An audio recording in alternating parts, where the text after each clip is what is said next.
Yes, sir. Good afternoon, everyone. So in this class, we will talk about the grammar, and for the grammar, we will talk about the context-free grammar.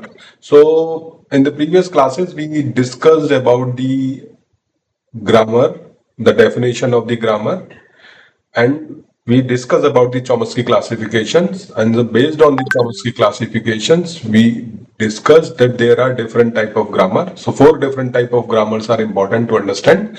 So the first one is the type 0 grammar, and second one is the type 1, then type 2, and then type 3. So these are the four different type of grammars in the theory of computation or in the formal languages, the concept of the formal languages.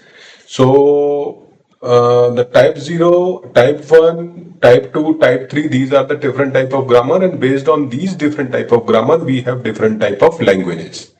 So, but before reaching to the grammar, we will talk about the definition of the grammar, right? So basically, grammar is the set of rules through which we can generate the different type of strings, and based on that, the collection of the strings is nothing but the language, right? So this is the simple definition of the grammar, that grammar has some rules, and using these rules, we can generate the different type of strings, and the collection of these strings are nothing but the languages.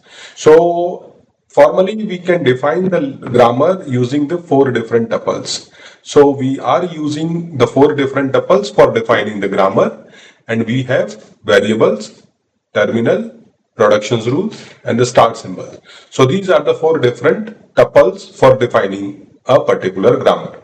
So V is the capital V is nothing but the variables, and we can say that this is non-terminals. So the non-terminal means the start symbols or uppercase letters. We can define the uppercase letter, you, and the uppercase letter is nothing but the variables. So these are the non-terminals. So the first tuple will be the variables or the non-terminals, and we can define using the uppercase letter. Second is the terminal, and from the small letters we can define the terminal. And the terminals, as the name suggested, that this is the terminating symbol. So using these symbols, we can terminate the string, right? So the small letter, we can denote the small letter for representing the terminal. So the third one is the productions rule, and we can define the P. P is the productions rule, and through which we can derive the different type of strings. So based on this tuples productions rule, we can define the type of grammar, because we know that there are different type of grammar, four different type of grammars are there.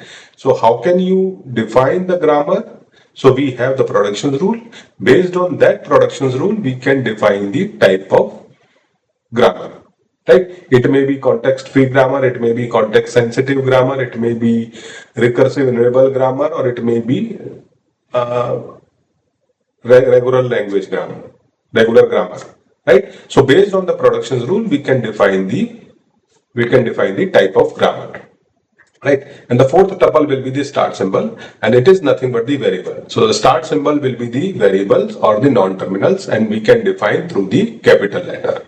So these are the four tuples for defining the simple grammar, BTPS. So these are the four different tuples for defining the grammar, right? So we are taking one example here. So 0 raised to the power n, 1 raised to the power n. This is a collection of the string, and the collection of the string is nothing but the language, because we are talking about the formal language. So this is one example we are considering, that this is the formal language, and in this formal language we have collection of the string, and the collection of a string is the collection of 0 and 1, and in this string represent that the number of zeros are equal to the number of ones, right? And the second thing, after zeros there will be the sequence of ones, but after ones there is no sequence of zeros, right? So for this type of strings, for this type of language, how can we how can we represent through the grammar? So I am taking one example, and in this example we are using two different type of productions rule. As implies 0 as 1, and as will gives epsilon. Epsilon means null string. So when we are taking these two productions rule, because they are the productions rule, and in this productions rule, as will be the starting symbol, 0 and 1 are the terminals, right? So the terminals is the part of the string, or they are the part of the language. Epsilon will be the null string and S is the terminal. So using these two productions rule, we can generate the number of zeros and number of ones. But the point is, zeros, one is followed by the zeros. So first task is to generate the zeros, and number of zeros will be there. Any sequence of the zeros will be there, and after zeros there will be sequence of one, but after ones there is no sequence of zero, right? So S gives 0 as 1, and through the S of the right hand side we can generate the different type of string. If I am using epsilon, so it will produce 0 1, right? And S in the right hand side will use to generate the different type of sequence of the string, right? So through this we can define a grammar. So we are taking, because we have to derive the string, and using, how can we derive the string? We have the generator. So who will generate? So the productions rule will define that there will be some symbols, and there will be some symbols through which we can generate. So generating symbols will be the variables only. So because we can replace the variable, and the variable should be in the right hand side of the productions rule, and we can replace these variables with some other productions rule, right? So they are the generator, and through this generating symbols we can derive these strings, right? So there will be a generator and there will be derivations. So we can derive different type of strings using this productions rule. So because we are focusing on the context free grammar, so, and the context free grammar is used to generate the context free language only, right? So we will define, we are taking one more example, how they are generating 0011, and in this 0011 number of zeros are equal to the number of ones. How we are generating using these two productions rule? So S will, because S is the start symbol, so you have to start the first, you have to start with the first production rule, that will be S will give 0 as 1, and then S in the right hand side part is just replacing with 0 as 1, so it will be 00 as 11, and then we can apply the second production rule, that is the S will implies epsilon. So this string will produce 0011. So any number of zeros, any number of ones you can generate using these two productions rule, right? So now the point is that this is the formal definitions. There are 4 different tuples. These the variables, terminals, start symbol, and the productions rule. Because we are talking about the context-free grammar, so in the context-free grammar, we are giving one restriction, that in the productions rule, in the left-hand side part, there must be only one variable, but in the right-hand side part, any number of variables and any number of terminals can possible. But in the left-hand side part, there is only one variable, right? We cannot use terminal at the left-hand side part, right? So the productions rule, we can divide the production rule into the two parts. First is the left-hand side part, and the second one is the right-hand side part. But for defining the context-free grammar, we are giving the restrictions to the left-hand side part of the grammar, of the productions rule.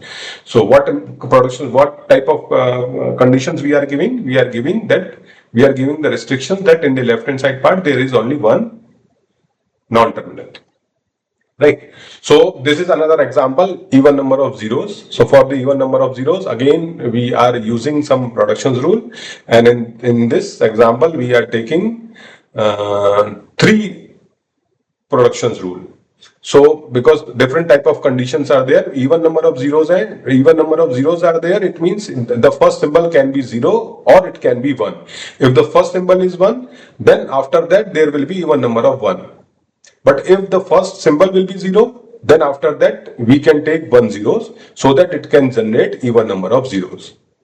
But it may possible that after zeros we can take even number of zeros as it can possible. So we can start, as will give 1L, then it will produce 0A, 0S, epsilon, and A will give 1A and A will give epsilon.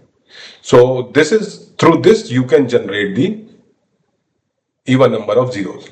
So in this lectures, we have discussed the definition of the grammar, formal definition of the grammar, formal different type of tuples for representing the grammar, and how can you